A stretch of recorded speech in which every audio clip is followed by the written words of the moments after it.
وجدي بن عبد الحميد الزيري 32 سنة، أصيلة ولاية القروان من عائلة فقيرة.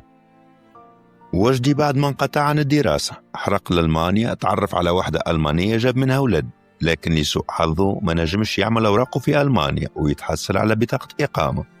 لذلك قامت السلطات الألمانية بترحيله إلى تونس بعد 7 سنين من تواجده في ألمانيا، وتم سجنه 4 سنين في تونس حسب أقوال أمه. بعد ما خرج من الحبس ب3 أشهر قام وجدي بالحرقة مرة أخرى، لكن المرة هذه توجه لبلجيكا، وكل أمل أنه يكون حظه أفضل من المرة السابقة. وجدي بقى عامين في بلجيكا، كان يخدم بطريقة غير قانونية لأنه ما زال بلا أوراق وما عندوش إقامة في بلجيكا، ويستنى بفارغ الصبر وقتاش يكمل المدة القانونية باش يتحصل على الإقامة الدائمة في بلجيكا.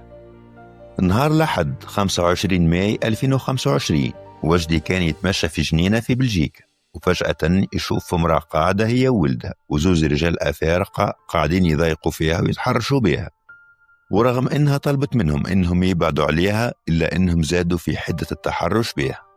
وجدي كيف كل بطل تونسي يعيش البرة محملش الوضع هذاك، خاصة إنه المرأة معها طفل صغير وكان يظهر عليه علامات الخوف.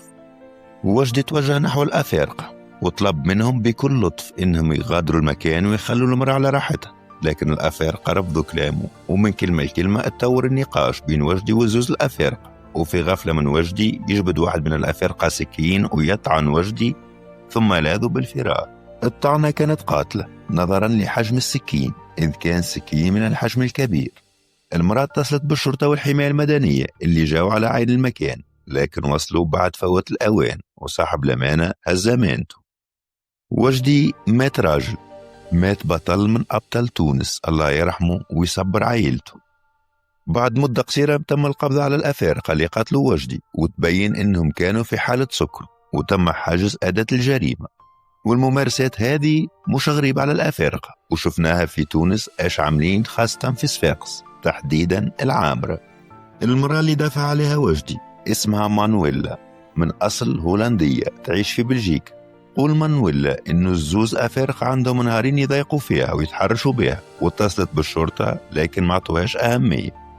وتقول أيضا إنها ما زالت مش مستوعبة اللي فما شكون يضحي بحياته على خاطرها، خاصة إنه شخص عربي. وكيف ما نعرف الناس الكل إنه الإعلام الغربي مشوه صورة الرجل العربي بصفة مبالغ فيها. وتقول مانويلا إنها تبدلت نظرتها للرجل العربي 180 درجة، خاصة الرجل التونسي.